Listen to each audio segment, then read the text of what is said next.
Sure. So, morning all of you. We are beginning with second question for the final account. Sapre and Atre as a partner. Important sum है, सभी लोग थोड़ा ध्यान रखें. Many adjustments are there and some adjustments are a bit more complicated. हाँ, आसान नहीं होने वाला ये सभी लोगों. Yesterday is a sum that we had taken was comparatively easier. Now we have many adjustment, more in-depth part. तो थोड़ा सा ध्यान रखो क्या क्या डिस्कशन में हो रहा है. सारे वर्किंग जैसे कल हम लोगों ने बोर्ड पे किए थे, आज के लेक्चर में भी आएगा. तुम्हें खाली थोड़ा कंसंट्रेट करना है और देखो क्या बहुत अलग एडजस्टमेंट है. कुछ चीजें तो जैसे ट्रायल बैलेंस में होती है वैसे आएगी regular. But then the adjustments are a bit more complicated. Calculation is there in this sum to a certain extent. Okay, so let us see. Let us just begin. What is given? Read out what is given. Check करो. Sapre and Atre are partners sharing profit and loss equal. आया समझ में अभी first line पे क्या है इनका PSR क्या होगा? Equal हो जाएगा. Okay, we can consider the profit sharing ratio which is equal, which is nothing but it is 1:1. इसका मतलब कल जैसे आप लोगों ने सम किया था उसमें कैपिटल रेशियो में दिया था, बराबर है. कैपिटल रेशियो का मतलब क्या था? जितना इन्वेस्ट उन लोगों ने किया था. अगर आपको याद होगा कल मैंने यहाँ पे वर्किंग करके बताया था तुम लोगों को, तो यहाँ पे सम में उन लोगों ने क्लियरली लिख के दे दिया. क्या लिख के दिया इन लोगों ने कि that the profit sharing ratio is equal. What does it mean? It mean जब आप प्रॉफिट एंड लॉस अकाउंट का नेट प्रॉफिट या loss either of the case calculate करोगे तो जो भी अमाउंट आपको आउटर कॉलम में आएगा उसको आपको आधा आधा कर देना. कल 3:2 में बांटा था हम लोगों ने. 5:3 था, बराबर है. तो 5:3 मतलब 5/8 किया था एंड 3/8 किया था. आज आपको क्या करना है? 1/2 एंड 1/2. 1/2 क्यों? क्योंकि आधा आधा हो जाएगा. But that is the later step. Okay, come on. Trial balance is given. Let us see certain information. Debit side ले लेते हैं. अच्छा, कल क्या सिखाया था? डेबिट साइड के ट्रांजैक्शंस ट्रायल बैलेंस के कहां जाएंगे? कल हमने क्या लिया था? Either it will go on the debit side of the trading, debit side on the profit and loss account और ऑन द असेट साइड. ये तीन ही जगह पे जाएगा. ओके, देख लेते जरा क्या दिया है. Sundry debtors, asset, okay, regular transaction, purchases, trading account, okay, returns. ये कौन सा रिटर्न है? सेल्स रिटर्न होगा, बराबर है. ये रिटर्न मतलब डेबिट साइड वाला रिटर्न जो आएगा that return is called as sales return. अच्छा, क्या हमें सेल्स दिया है सम में? चेक करो कितना दिया है सेल्स हम लोगों को. 85,000 दिया है. तो सेल्स रिटर्न है तो सेल्स तो हम लोग यहाँ पे लिखेंगे और सेल्स रिटर्न को आप कहाँ पे लिखोगे? इनर में ही माइनस कर दोगे. ओके, तो सेल्स के उधर डॉट कर दो इनर में लिखने का. Okay, do it now. Dot करके शो कर दो उसको सेल्स में और रिटर्न माइनस करोगे. ओपनिंग स्टॉक बोलो students. Trading account, okay. Land and building, asset, fix asset हो जाएगा ये. कैरेज, कैरेज सिर्फ कैरेज लिखा है, इनवर्ड आउटवर्ड नहीं लिखा है. तो जब आपको सिर्फ कैरेज लिख के दिया होगा तो हमेशा आपका कैरेज इनवर्ड होगा. It is always carriage inward. जब पूछ रहे हैं क्योंकि देखो ना दो चीजें थी ना, हम लोगों ने क्या पढ़ा था लास्ट लेक्चर में जब हमने फॉर्मेट डिस्कस किया था. एक कैरेज इनवर्ड होता है और एक कैरेज आउटवर्ड होता है. आउटवर्ड मतलब वो ट्रक में माल बेचने के लिए लेके जाएगा और इनवर्ड मतलब वो रॉ मटेरियल लेके आ रहा है. तो रॉ मटेरियल सीधा लेके फैक्ट्री में जाएगा तो डायरेक्ट एक्सपेंस के तौर पे trading carriage and carriage inward दोनों कहां लिखोगे? ट्रेडिंग. Carriage outward PL. ध्यान रखो, दिमाग में रखो. तुम्हें ऐसा लग रहा है कि ये पॉइंट सर ने कुछ ऐसा अलग बताया है और मुझे अगर मेरी बुक में मेरे समझने के लिए लिखना है, you can write as per your choice. क्योंकि तुम कभी भी पढ़ने बैठो, रेफर करने बैठो तो ये पॉइंट तुम्हारे दिमाग में होना चाहिए, कंफ्यूजन नहीं होना चाहिए. बिकॉज हमें ये पूरे साल याद है. Okay, come on, let us see. Rent, rate and taxes बोलो. Profit and loss account. Okay, drawings capital से माइनस कर दोगे। ओके, कैपिटल दिया है किसका, देखो क्रेडिट साइड चेक करो ट्रायल बैलेंस के, सापरे और आत्रे दोनों का कैपिटल 35,000 है। तो कैपिटल कहाँ लिखेंगे हम लोग स्टूडेंट्स, लायबिलिटी में। ओके, ट्रायल बैलेंस के क्रेडिट साइड दिया है, बैलेंस शीट के लायबिलिटी में लिखोगे कल जैसे हम लोगों ने किया था। Okay, that is 35,000 less drawings. पहले किसका नाम आएगा, सापरे का, उसके नीचे कल आपको आपने मालूम है लाइन छोड़ी थी सेम, 3-4 लाइन 4 लाइंस और कैन लीव, काफी स्पेस रह जाएगा, फिर कॉम्प्लिकेटेड ना हो। 4 लाइन सापरे के नीचे छोड़ दो और उसके बाद फिर आद्रे का नाम लिखो और उसके नीचे 4 लाइन और दोनों का ड्राइंग माइनस कर दो। सेम चीजें है, हर जो चीजें सेम टू सेम आएंगी उसके इफेक्ट भी हर बार सेम होंगे, कोई चेंज नहीं होगी। Okay, next salaries, profit and loss account.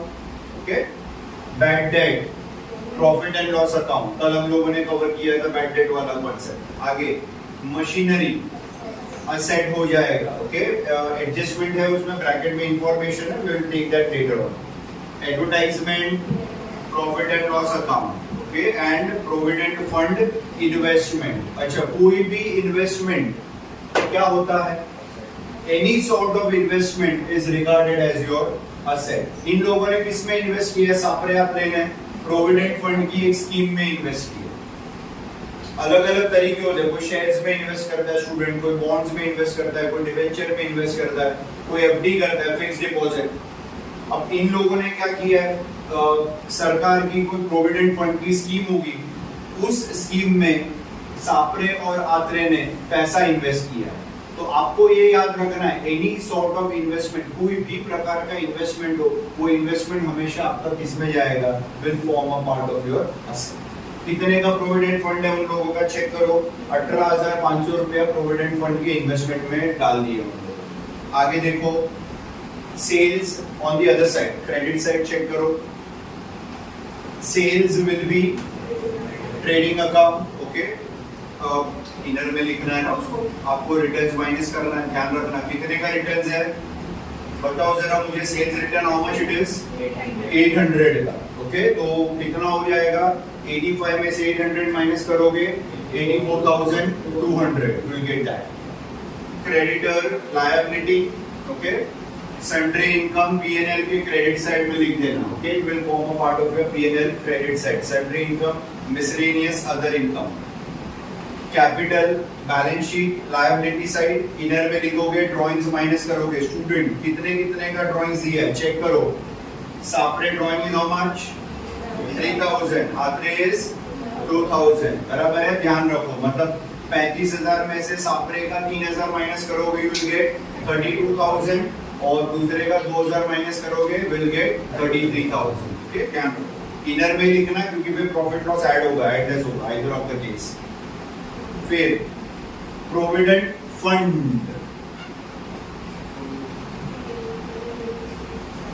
Any kind of, ये देखो एक क्या दिया है, प्रोविडेंट फंड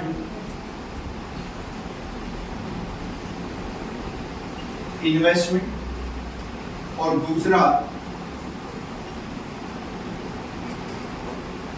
क्या दिया है। कभी भी तुम याद रखो, आपका जो क्वेश्चन में जो ट्रांजैक्शन दिया है वो ट्रांजैक्शन एंड किस पे हो रहा है। एंड अगर इन्वेस्टमेंट पे हो रहा है तो ये हमेशा आपका क्या बनेगा, असेट बनेगा। तुम लोग चेक करो, ये मैंने तभी भी बताया, provident fund investment will be your asset. और ये वाला एंड कहां पे हो रहा है, फंड। कोई भी ट्रांजैक्शन आपका फंड पे खत्म होता है, ये हमेशा आपका क्या बन जाएगा, लायबिलिटी।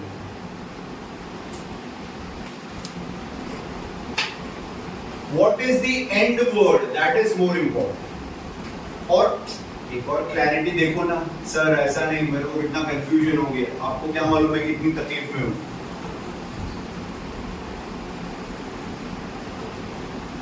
ये डेबिट साइड दी है, टेंशन क्यों है?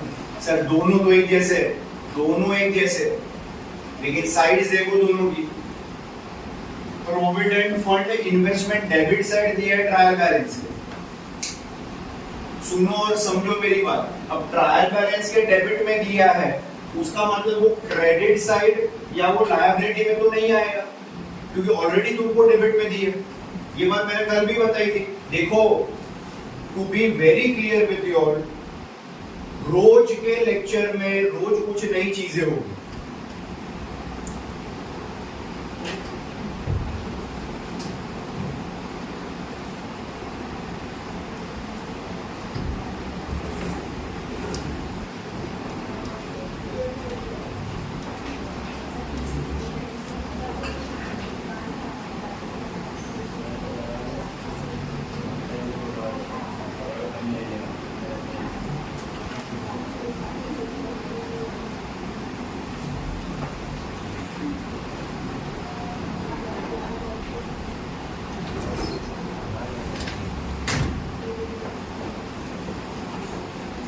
I was telling you all, रोज कुछ नए टॉपिक्स डिस्कशन में आएंगे।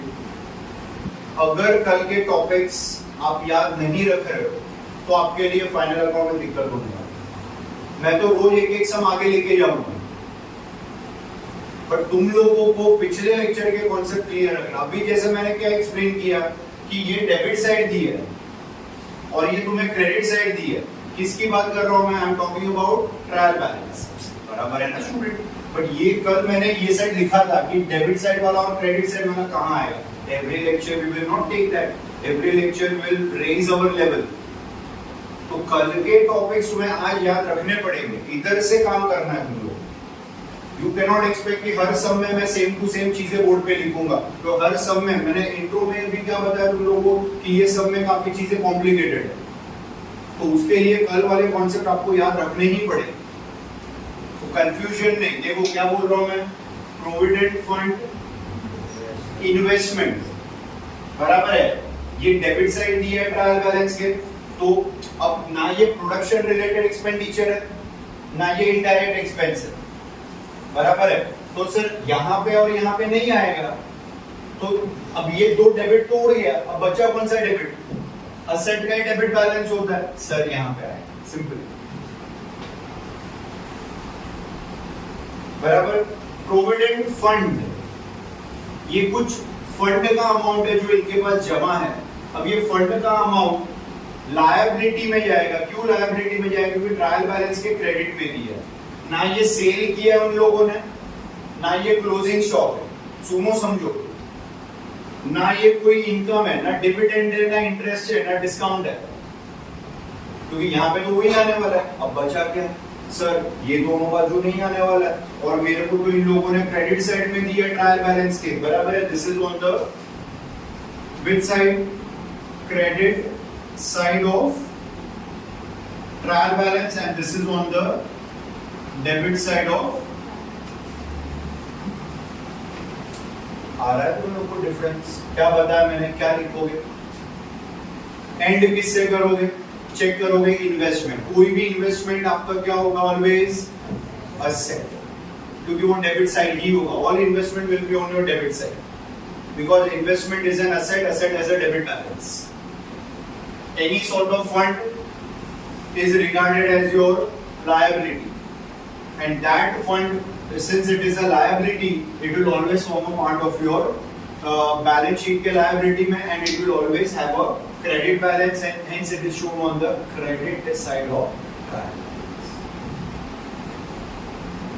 बड़ा पॉइंट है, रहेगा याद? ओके, क्या लिखा हम लोगों ने, क्या याद रखना आपको?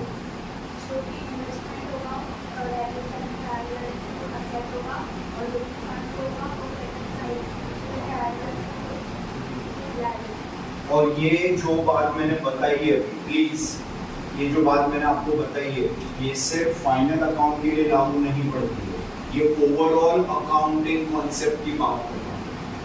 आगे आने वाले जितने भी चैप्टर्स है, not for profit, admission of partner, retirement, death of partner ले लो, या you take any other chapter, this is always a common point that everybody has to keep it in mind.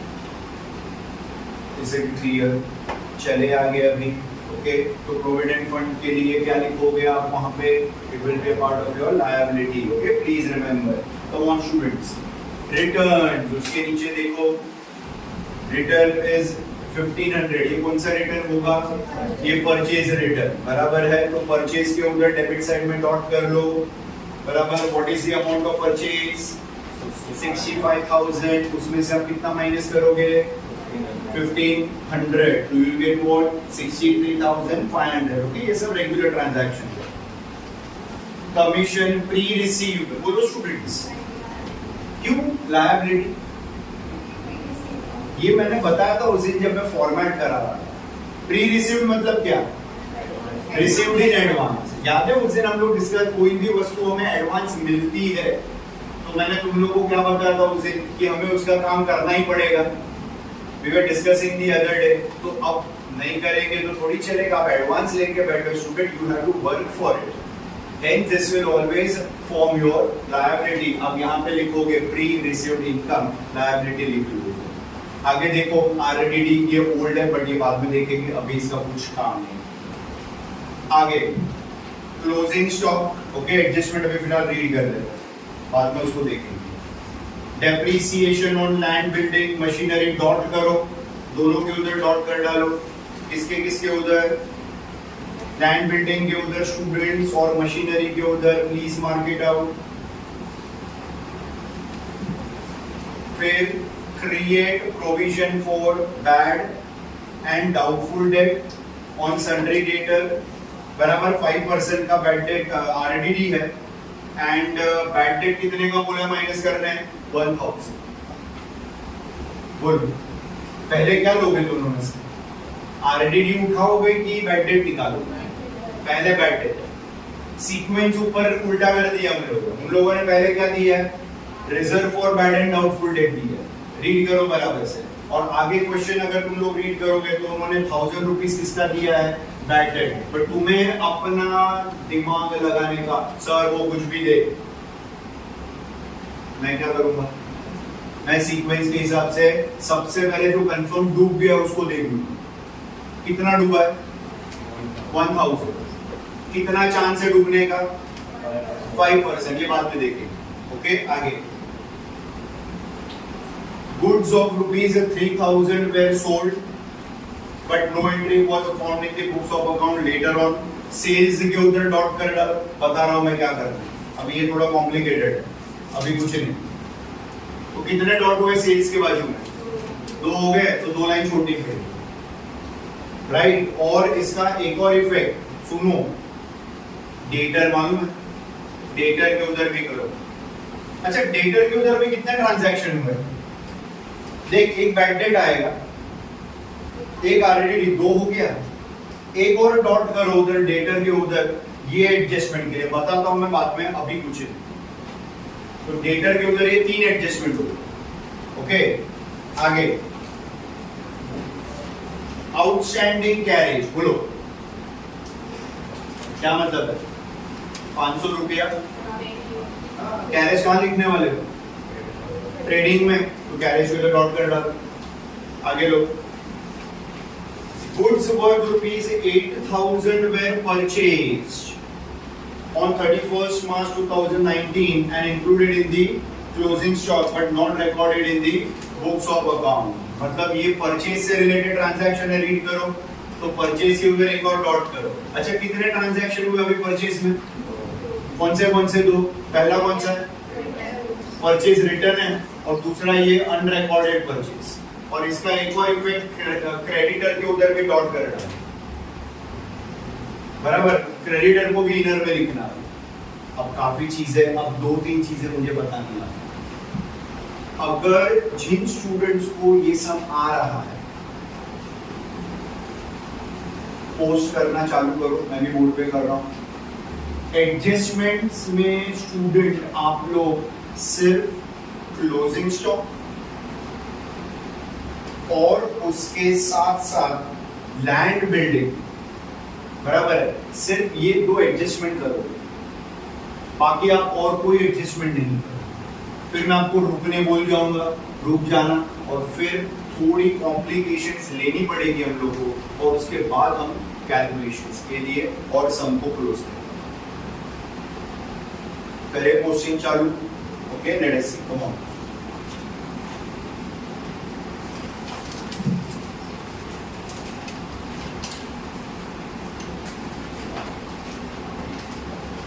Sundry debtors के नीचे 5 line कम से कम छोड़ोगे, minimum 5 line debtor के नीचे।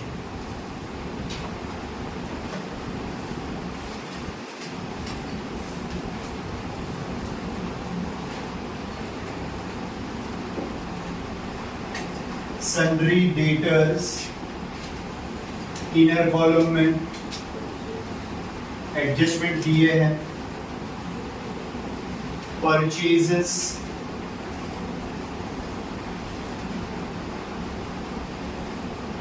Purchases में भी 3 लाइन छोड़ो स्टूडेंट्स। 65,000 रिटर्न्स है, सेल्स लिख डालो पहले।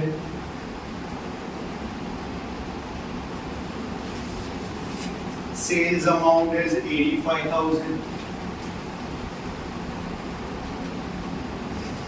लेस लिख दो रिटर्न्स।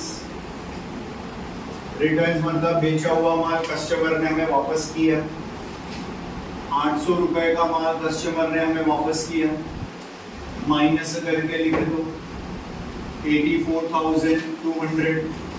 इनर में ही लिखोगे क्योंकि उसमें आगे एडजस्टमेंट दिया है, चेक कर सकते हो तुम लोग।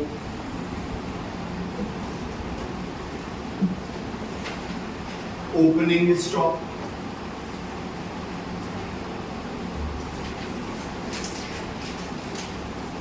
फर्स्ट अप्रैल 2018 का ये स्टॉक होगा।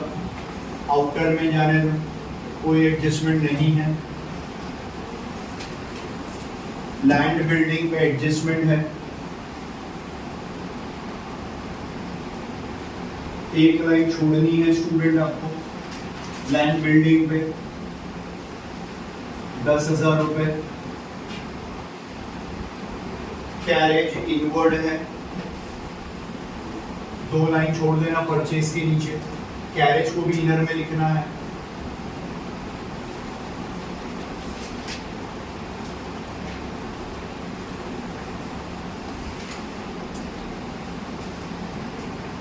Carriage amount is 1200. Please write in the inner column, all of you. Rent, rate and tax, no adjustment. P&L में ऊपर एक एक लाइन छोड़ दो प्रॉफिट लॉस के लिए, ग्रॉस प्रॉफिट या ग्रॉस लॉस।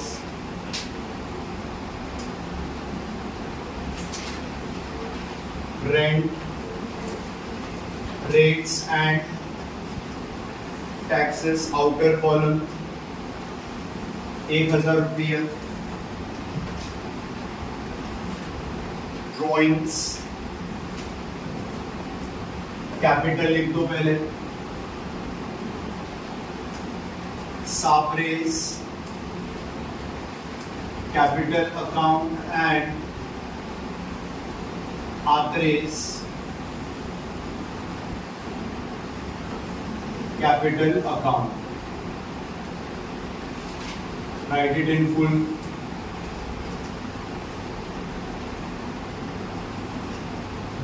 इंडिविजुअल इन्वेस्टमेंट 35,000 रुपया दोनों का। लेस करो स्टूडेंट्स, ड्राइंग्स कर डालो।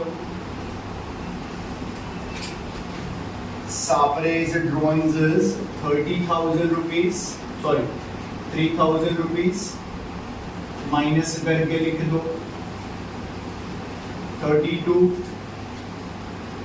Atre drawings is 2,000.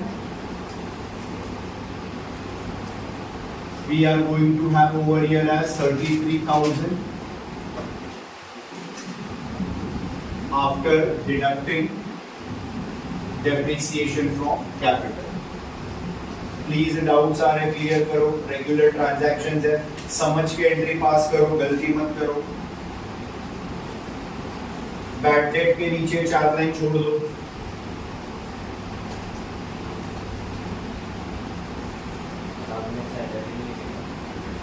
लिख देंगे बेटा, bad debt is 1000, inner column. Then we are having salaries, कोई एडजस्टमेंट नहीं है स्टूडेंट सैलरी में, आउटर में लिखे जाएंगे।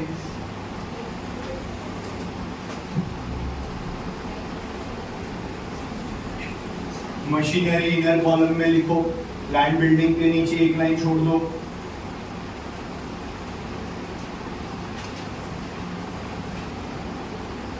Machinery is 25,000।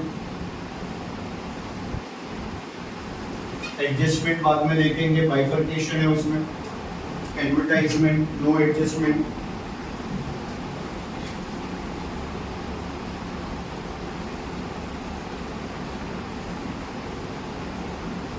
Advertisement amount is 4,000।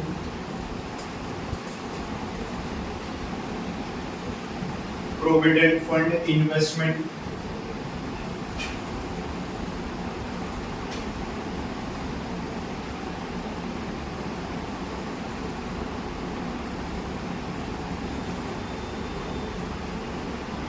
Provident fund investment is 18,500. Okay. So debit side is covered. Certain transactions of credit side are also covered over here. Sales लिख लिया है, रिटर्न्स माइनस कर दिया है, सन्ड्री क्रेडिटर्स,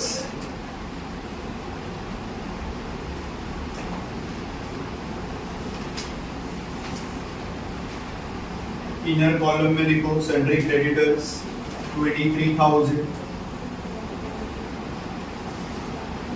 एडजस्टमेंट है sundry creditors का। Sundry income profit and loss account outer column में एक लाइन छोड़ देनी है।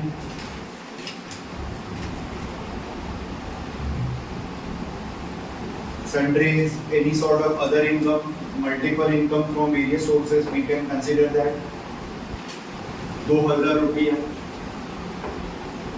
इनर में ही लिखना है। कैपिटल लिख दिया हमने। प्रोविडेंट फंड है,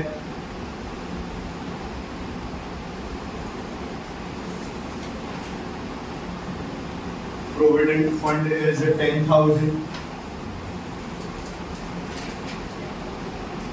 Commission pre-received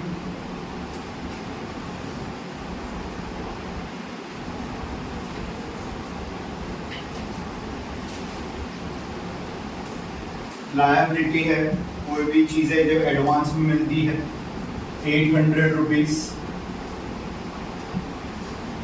RDD बाकी है, बाद में लेंगे उसको। चेक करो, कुछ बोर्ड पे भी रह गया हो तो बताओ। आप लोग आपके अमाउंट भी वेरीफाई करो। Be very careful while posting.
Purchases में we are having return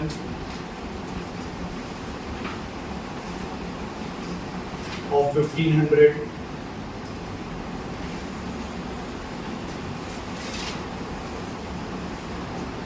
$63,500 is what we get over here.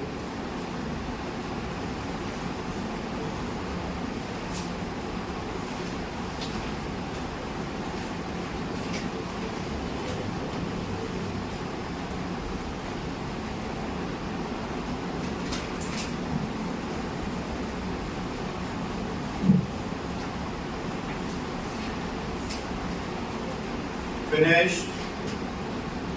Closing stock के इफेक्ट ले लो रेगुलर जैसे कर रहे हैं वैसे 23,000 is the amount of closing stock regular effect.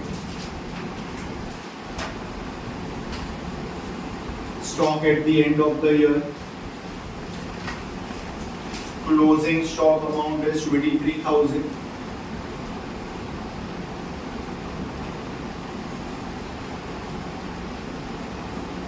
Asset में दे दो दूसरा effect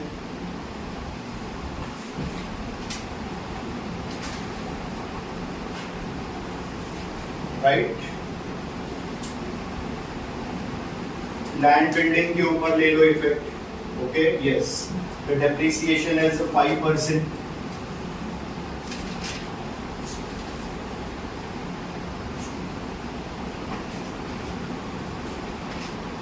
The amount we get is 500 for depreciation. Outer column we are having 9,500. P&L account में उसका दूसरा इफेक्ट दे देंगे स्टूडेंट्स. कॉमन हेड ले लेंगे. एक और डेप्रिसिएशन बाकी है मशीनरी का, उसका वर्किंग लेते हैं अभी हम लोग. तो depreciation on land and building at 5%, 500 मिलेगा. Can anybody tell me the second adjustment, second part of this adjustment? How would you calculate depreciation on machinery? Anybody of you? Machinery depreciate at 10% per annum. सुनो और समझो, कोई कुछ करना मत, थोड़ा ध्यान से. Be very careful now. What is given? Check करो स्टूडेंट. मशीनरी की वैल्यू कितनी दी है हमें? 25,000. बराबर है ना? बी क्लियर हो रही है. मशीनरी का वैल्यू 25,000 रुपए का है, लेकिन you see there is one line written over there. अब ट्रायल बैलेंस में चेक करो, मशीनरी में एक लाइन उन्होंने लिखी हुई है. क्या लिखा है उन्होंने? एडिशंस वेर मेड ऑन 1 अक्टूबर 2018. बराबर है. कितने रुपए का एडिशन किया उन लोगों ने? 10,000 रुपीज का. अब ध्यान से सुनो, ये जो वैल्यू है 25,000 रुपए की, ये वैल्यू आपकी कब की वैल्यू है? 31 मार्च 2019 की. मैं ये डेट की बात कर रहा हूं. साल के एंड में हम सापरे आतरे हैं, हमारे पास कितने का मशीन कितने की मशीनरी पड़ी है? 25,000. अब थोड़ा इंपॉर्टेंट पार्ट, उन्होंने क्या बोला है कि इस मशीन में से एक मशीन ऐसा है जिसका वैल्यू कितना रुपया है? 10,000 रुपया है, जो हम लोगों ने कब खरीदा था? हम लोगों ने 1 अक्टूबर 2018 को खरीदा था. बराबर. तो 25,000 में से 10,000 यहां चला गया, तो अब हमारे पास कितने का मशीन बचा? 15,000 का मशीन बचा. बराबर है.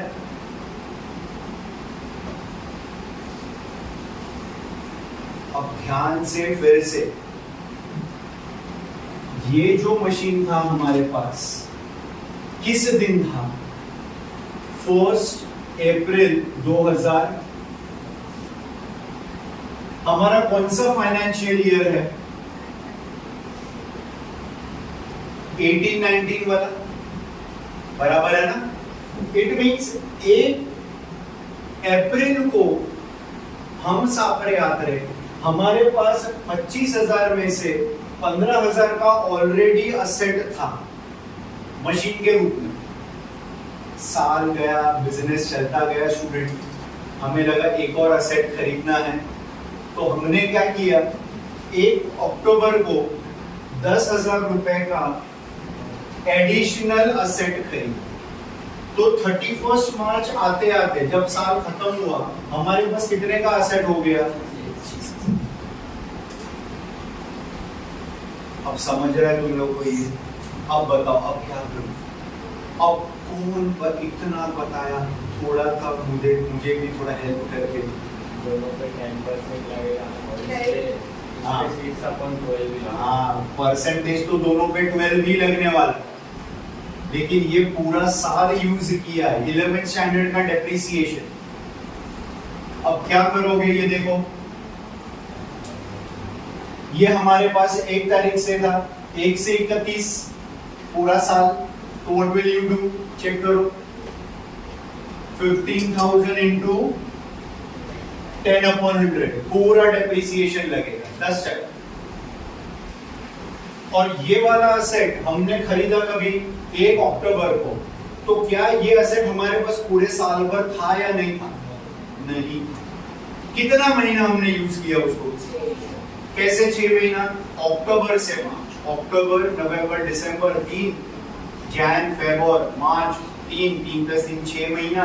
इट मींस ये देखो 10,000 इंटू कितना परसेंट, 10 इंटू कितना महीना, 6/12, 12 में से 6 ही महीना है। अब अमाउंट करोगे कैलकुलेट, कितना आ जाएगा ये देखो, इसको कैलकुलेट करो, you will get how much? समझा ना? इसका 10% 1500 बराबर है। ओके, और अब पहले क्या करोगे, पहले इसका ले लो calculation 10%, how much will get? 1000। अभी कितना बाकी है? 6 महीना बाकी है, into what? 6/12, 6/12 is nothing but what? 1/2, 1/2 मतलब आधा हो गया। आधा हो गया मतलब यहाँ पे डेप्रिसिएशन कितना आएगा? 1000 का आधा कितना? 500। बट ये किसकी बात हो रही है? पूरे मशीनरी की, क्या डेप्रिसिएशन की। तो आप क्या करोगे, ये 500 और ये 1500 दोनों को ऐड कर डालो, ये पूरे साल का और ये 6 महीने का, तो आपको टोटल अमाउंट जो मिलेगा वो कितना मिल जाएगा? 2000 इज योर टोटल डेप्रिसिएशन। कड़क एडजस्टमेंट है, ध्यान दो, तगड़े मार्क्स मिलते हैं ऐसे एडजस्टमेंट कर। अगर तुम ये सब नहीं करते, सर वो अपने को क्या, वो अक्टूबर में खरीदे, वो जून जुलाई में खरीदे, मैं क्या करूं? गलती होगी। कैसे? कितना है? तुमने बाइफरकेट नहीं किया ना, तो अब 25,000 पे 10% लो, और 25 का पूरा 10% लिया तो 2,500 आएगा, जबकि अपने को मिल कितना रहा? 500 का ज्यादा डेप्रिसिएशन आएगा। सम टैली भी हो जाएगा, ध्यान रखना। टैली क्यों होगा? क्योंकि एक डेबिट इफेक्ट इधर दे दिया है, बराबर, उसका एक इफेक्ट तुम यहाँ पे असेट में दे दोगे, दोनों जगह सेम अमाउंट आ गया, सम टैली हो जाएगा, अमाउंट रॉन्ग हो। और एग्जाम से बाहर निकलोगे, अरे मेरा सम टैली हो गया, वेरी गुड। सिर्फ टैली होना इज नॉट इम्पोर्टेंट, इम्पोर्टेंट ये कि इफेक्ट्स और उसके अमाउंट दोनों सही होना चाहिए। और since this is bifurcated, it will give you more marks, और ये उधर एग्जाम में दिमाग चलना चाहिए। देखो यहाँ पे जरा भी मेहनत नहीं है हमारी, क्योंकि इधर देयर इज नो बाइफरकेशन।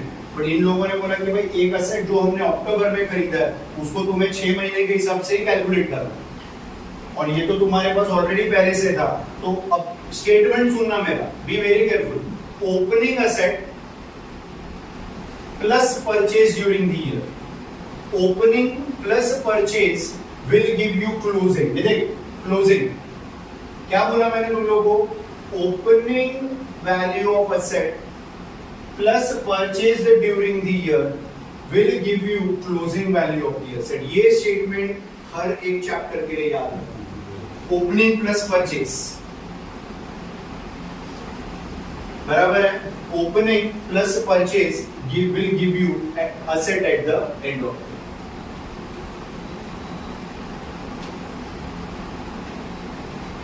रहेगा यार, क्या रहेगा यार? क्या बोला मैंने? Opening will give you asset at the end of it. Shall we move on further? बराबर है. करना नहीं है अभी कुछ, जब बोलूं तब आगे बढ़ोगे. Just wait for few minutes. अच्छा, लिखा है हम लोगों ने डेप्रिसिएशन. ओके, एक और लिख दो. किसके ऊपर है? Machinery at 10%. How much it is? आया समझ में? 2000 रुपया. ओके, वो देख वही अमाउंट लिखा हम लोगों ने 2000. कितना आ जाएगा? 2500. और उसका दूसरा इफेक्ट दे दूं यहां पे, less 10% depreciation 2000 will get what? 23. Yes madam, बोलो.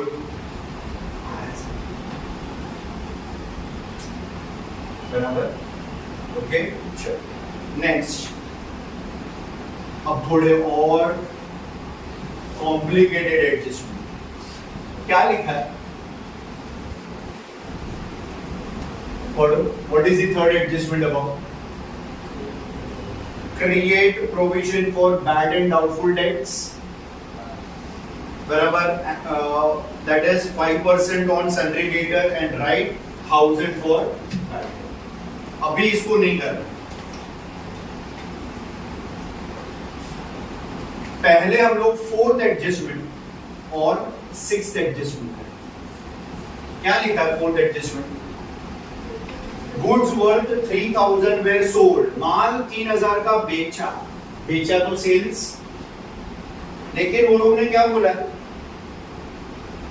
But no entry was found in the books of account. क्या हो गया इधर? सर ना वो माल को हम लोग ने बेच दिया है, बट माल बेचा ना वो लिखना ही भूल गए. हमारा समझ में मैंने क्या बोला? हम सापरे आते हैं, हमने माल बेचा लेकिन क्या भूल गए? एंट्री करना.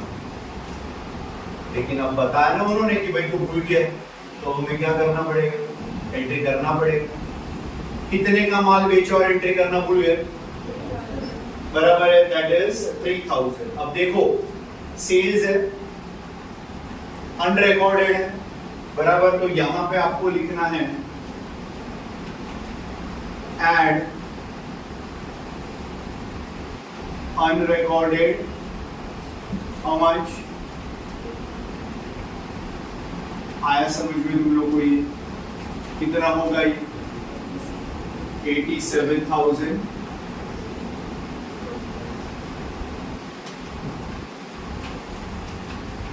Is it clear? क्या हुआ? ये क्या नहीं लिखा था और क्या लिखा हम लोगों ने? गुड्स सेल किया था पर उसका एंट्री करना भूल गए, तो हम लोगों ने वो एंट्री कर डाली. एडजस्टमेंट है तो दो इफेक्ट आएंगे. अब सीधी बात है, अब माल किसको बेचते हो? कस्टमर को या सप्लायर को? कस्टमर को माल बेचते हम लोग. बराबर. अब सेल का एंट्री नहीं था, तो कोई तो ऐसा कस्टमर होगा जिससे पैसा लेना बाकी रह गया होगा. बराबर है ना? मैंने माल बेचा, बाद में पता चला कि अरे मैंने ये 3000 का माल उसको बेचा है और उससे मेरे को कितना पैसा लेना बाकी है? 3000 लेना बाकी है. लेना बाकी हमेशा किससे होता है? डेटर से. क्योंकि मैंने उस दिन भी सिखाया था, debtor are our customer. Asset तो होते ही है, कस्टमर भी होते हैं. बराबर है. ये देख, फिर यहां पे क्या लिखोगे? अनरिकॉर्डेड सेल्स कितने रुपए का, कितना आएगा स्टूडेंट? कौन है भाई? 37,000 प्लस करना है, डेटर बढ़ेगा, बात पता चला ना, किसी से तो लेना है 3,000 और, क्योंकि बेचा था बट वो रिकॉर्ड नहीं हुआ, तो तुम्हारा कस्टमर, तुम्हारा रिसीवेबल बढ़ गया। रिसीवेबल बढ़ गया मतलब वो हमारा असेट बढ़ा, बट वो रिसीवेबल किससे बढ़ा? वो रिसीवेबल हमारा डेटर से बढ़ा, तो डेटर में ऐड कर दो, रिसीवेबल 40 का 43 हो जाएगा।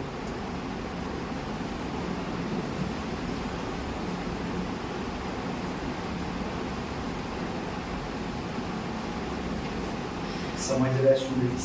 To effects, unrecorded sales add to your debtors. अब वो एडजस्टमेंट जो हमने ऊपर छोड़ा, कौन सा वाला?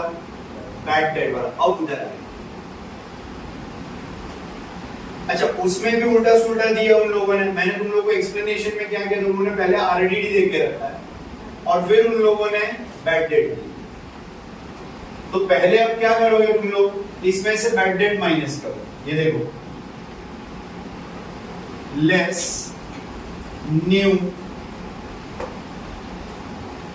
Bad debt. How much is the bad debt student? 1,000 rupees का।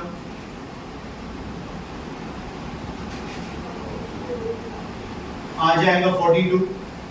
ये मेरा न्यू बैड डेट है। अच्छा, बैड डेट मैंने ऑलरेडी लिखा है यहाँ पे, ये मेरा ट्रायल बैलेंस वाला बैड डेट है। ये बैड डेट मेरा क्या बन जाएगा? ये मेरा ओल्ड, मतलब ये मेरे को कहाँ दिया है? ट्रायल बैलेंस में दिया। अब मेरे को एडजस्टमेंट में उधर बाद में पता चला कि 1,000 रुपए मेरे कस्टमर डुबा देगा, वो मिलेगा ही नहीं, मेरे को भूल जाना पड़ेगा। तो ऑलरेडी मेरा 1,000 डूब गया था, उसमें और कितना डूब रहा है? 1,000 और ऐड हो जाएगा। तो I will write over here as, plus कर दो, new bad debt how much? 1,000। Total कितना?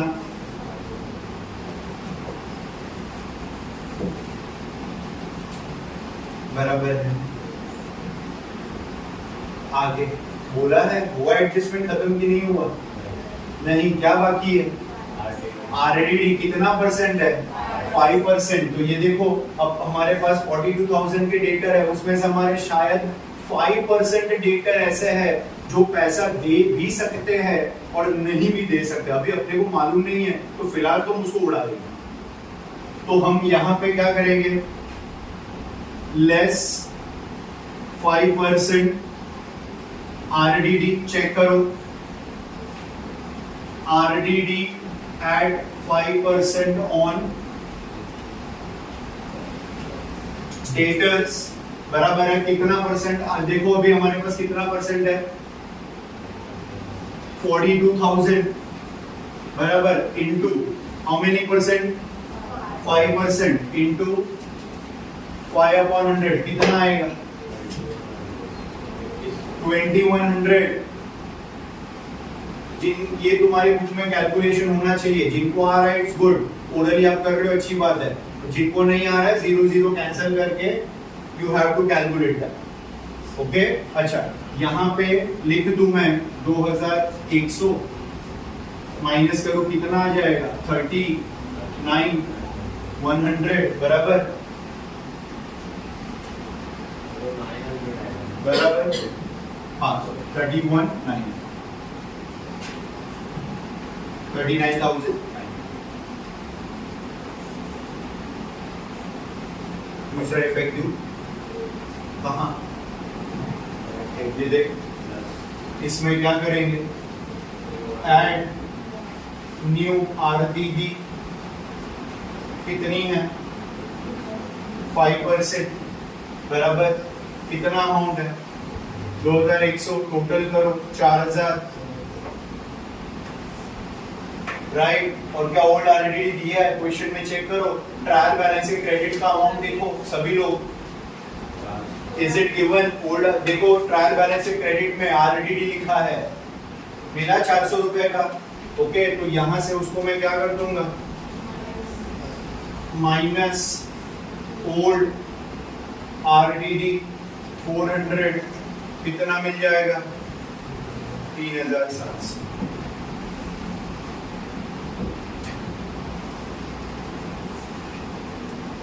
काफी चीजें हैं ना, complicated. I told you all in the beginning only that the sum is having too many complications. Adjustment के sequence random दिए इन लोगों ने, ऊपर नीचे दिए, तो तुम लोगों को उसको प्रॉपर सीक्वेंस में बिठाना है। कैसे किया देखो, फिर से बता रहा हूं। परचेज ट्रायल बैलेंस में दिया गया था,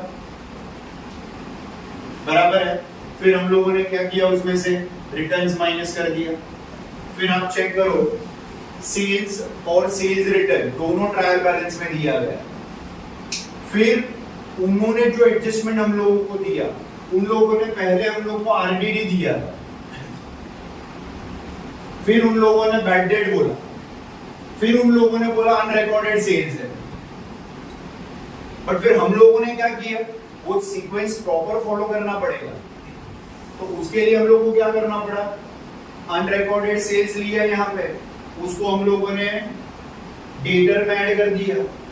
फिर हम लोग आए कहाँ पे, बैड डेट में, और बैड डेट निकालने के बाद जो अमाउंट बचा वो हमारा आरडीडी हुआ, और उसके दोनों इफेक्ट स्टूडेंट हम लोगों ने यहाँ पे ले लिए।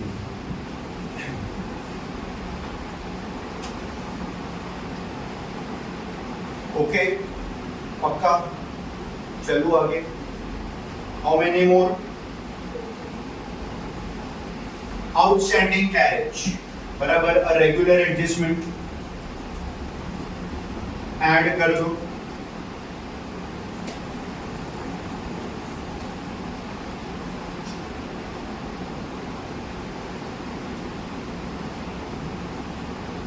$500 is the amount, the total we get over here as। अच्छा मुझे बताओ, ये आउटस्टैंडिंग इनकम है या एक्सपेंस है?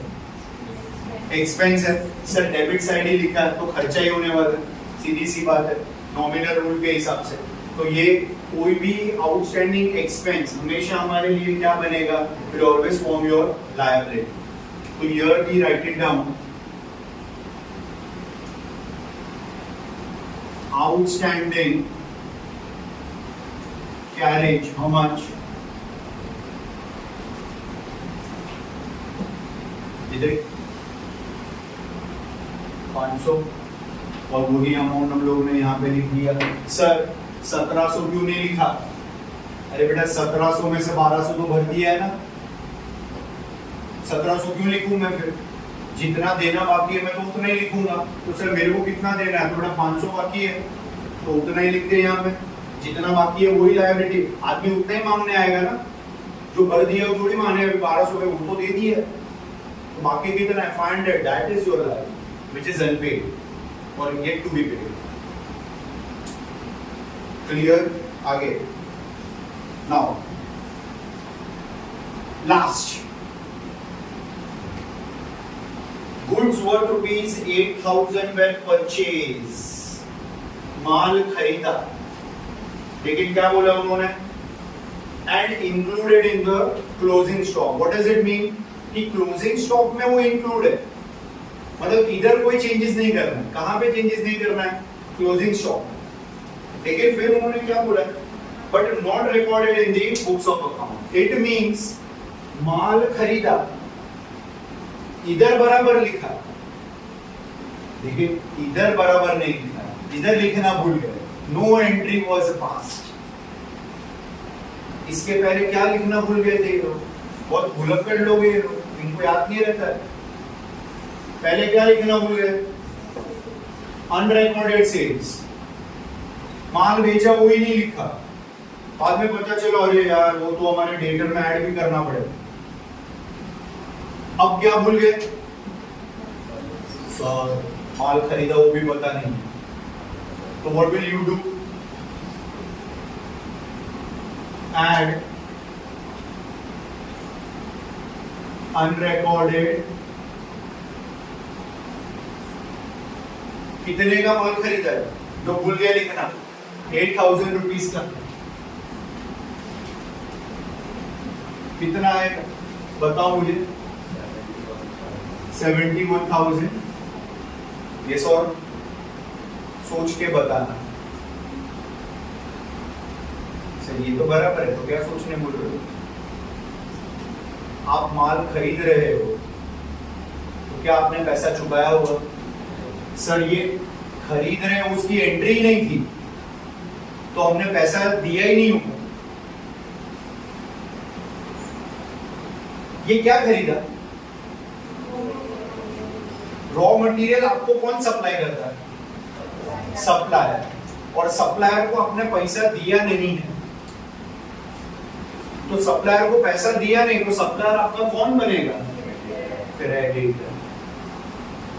सप्लायर आएगा मांगने, बेटा 23,000 तो ठीक है, लेकिन ना जब मैंने चेक किया ना तो मेरे को पता चला ये 8,000 रुपए का माल एक्चुअली मैंने आपको दिया था, लेकिन उसका हिसाब आपने दिया नहीं है या वो रिकॉर्ड नहीं है। तो बाद में हमने कुछ बुक्स ऑफ अकाउंट चेक किए, देन वी रियलाइज दैट 8,000 का गुड्स हमने खरीदा था, but it was not recorded also in the sundry creditor. Entry missing है, ओमिशन हो गया। ओमिशन मतलब ओमिट, बराबर लिखना रह गया यहाँ पे। तो what will you do? Add unrecorded what? Purchases. How much? 8,000. Total कितना करोगे? 31. तो टोटल क्रेडिटर हमारे कितने के हुए? अब जाके सम करवाना। अब तो खाली क्या हुआ है? पोस्टिंग लिस्टिंग हुआ, क्या बाकी है? अब तुम लोगों का काम तो बाकी है, पहले तो कॉपी कर लो। 2-3 very important points. I want everybody to be very clear with it. This is an important adjustment. पूरा का पूरा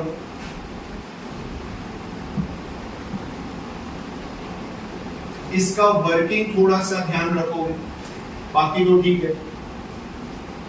अदर देन दैट, ये वाला जो ट्रांजैक्शन है इतना, इसका दूसरा इफेक्ट तुम लोगों को ध्यान रखना है, डेटर से रिलेट करोगे, बराबर। और परचेजेस का जो ट्रांजैक्शन है उसका इफेक्ट तुम लोग क्रेडिटर से रिलेट करो। ओके, तो copy down, start closing. Doubts आ रहे, get it clear.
Come on.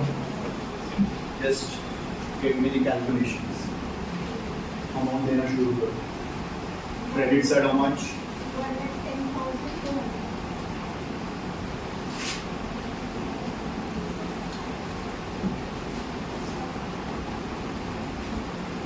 Credit side is more than the debit side. It is a credit balance.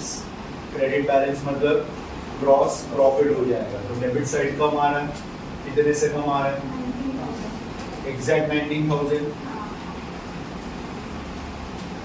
19,000 का हमारा यहाँ पे बनेगा ग्रॉस प्रॉफिट. इसको करो carry down by gross profit. Brought down करो, ट्रांसफर करो नीचे P&L में.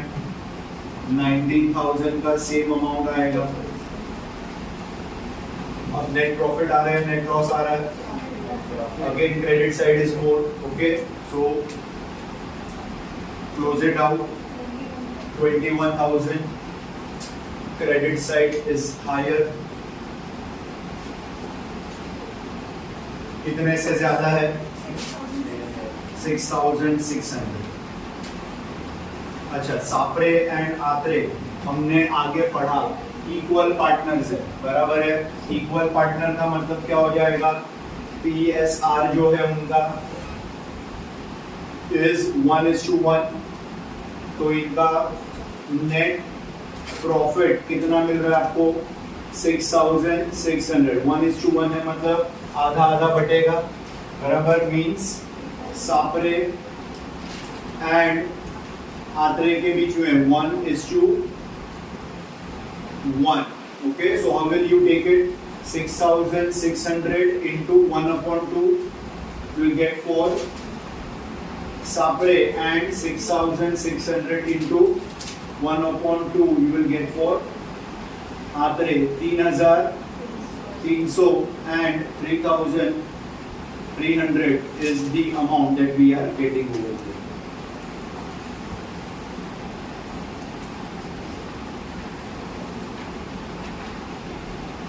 Sure. PSR plays a very important role in any sum. ये तो ठीक है, इक्वल है तो डिवाइड करने में प्रॉब्लम है. आगे कुछ सम ऐसे भी लेंगे जिसमें पॉइंट में भी आ सकते हैं आंसर्स. अभी कल और आज के दो सम्स जो हुए हमारे उसमें हम लोग को पॉइंट में कोई आंसर नहीं आ रहा था. कल 5:3 वाला रेशियो लिया था तो भी एक सिंपल आंसर आया था. Okay, so this does not become difficult. This is our net profit to net profit carried down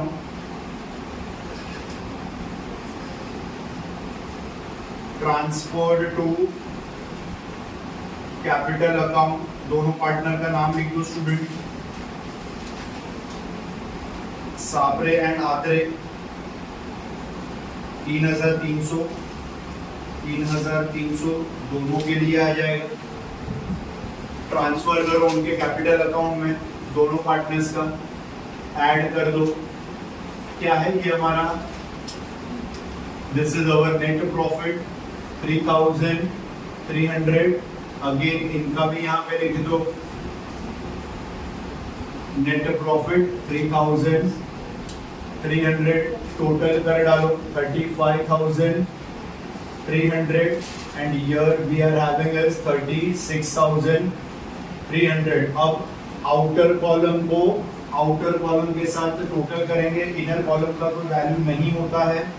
balance sheet में जब कैलकुलेट करते हैं इवन ट्रेडिंग P&L में भी सेम केस जाएगा. क्या आ रहा है टोटल आपका? 900. 1,30,900 is our tally amount. Please check करें सभी लोग अपने अपने अमाउंट के ऊपर ध्यान दें. All should get the same amount. Okay, no other amount. If it is there, please verify.